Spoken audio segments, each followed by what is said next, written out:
Thank you, and thank you all for coming today. I'd like to welcome all non-Indianapolis natives to our city, and thank you for coming for such an event like this. The state constitution of Indiana states that the penal code shall be founded on the principles of reformation and not of vindictive justice. This is a very revolutionary, very forward-thinking thing to have in one's constitution, and it's unique among state constitutions for that reason. However, it doesn't square with capital punishment. Capital punishment assumes that the person is beyond hope. Capital punishment ends all opportunity for reformation. It ends all opportunity for redemption or reconciliation. Capital punishment judges a person to be no better than the worst thing they've ever done in their life. I want to ask every one of you, do you want to be remembered and defined by the worst thing you've ever done in your life?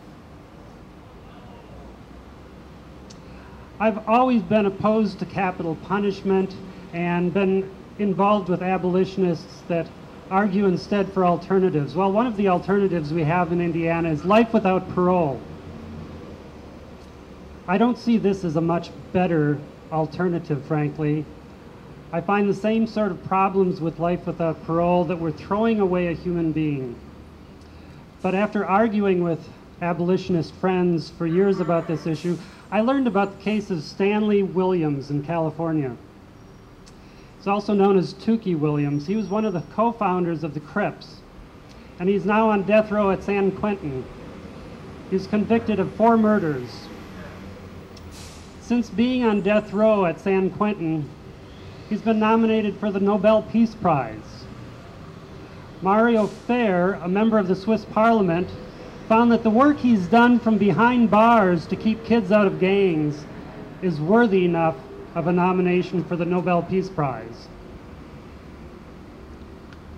Stanley has written a number of books for children, aimed at small children, trying to keep them out of gangs. He's also written a book called Life in Prison that tries to dispel the romantic notion of prison being a necessary rite of passage for young men in the inner city. And he's also got a website called Tookie's Corner, where he tries to link kids from throughout the world and encourage them to stay out of gangs. I know that all of you are here because you have not just the strength of your convictions, but also the strength to actually take some action and do something about the issue of capital punishment. And with the work that I've done for Amnesty International, one of the things I really appreciate about the group is any time that we meet anywhere, we take action. And those actions are usually writing letters on behalf of political prisoners or people who are in prison for their religious beliefs, for their ethnic backgrounds, and so forth. Prisoners of conscience. They also work on eliminating capital punishment.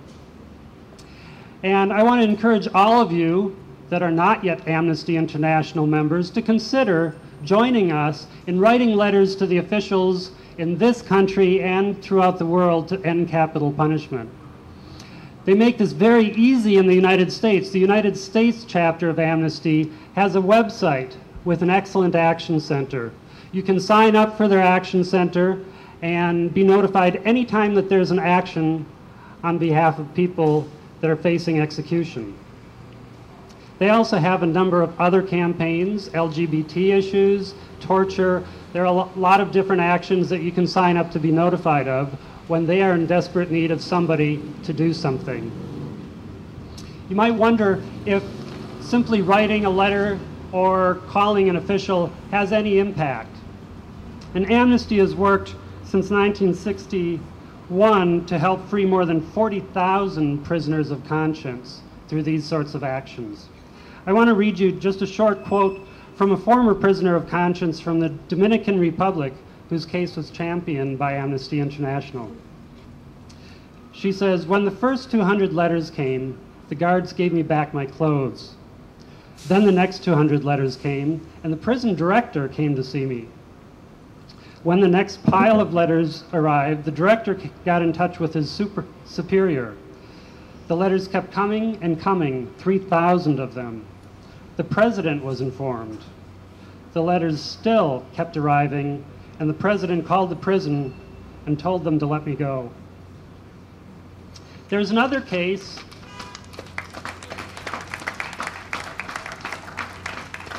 just next door in Ohio.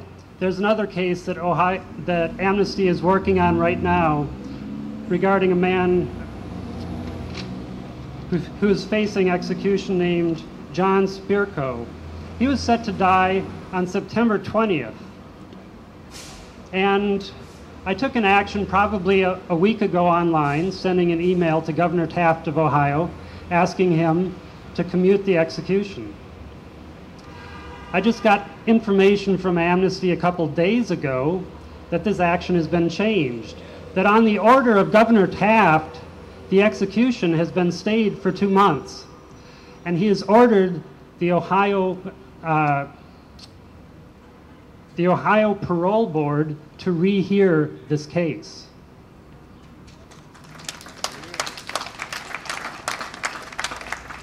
He's asked this because there were some serious problems with the trial. There was no physical or forensic evidence linking Spirko to the crime.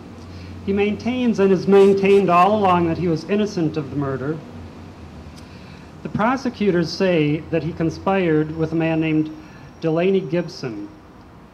And the prosecutors also have evidence that Gibson was 500 miles away from the scene of the crime. So I hope that you'll consider taking an action on behalf of this man in Ohio that is facing execution in just a couple months. Thank you.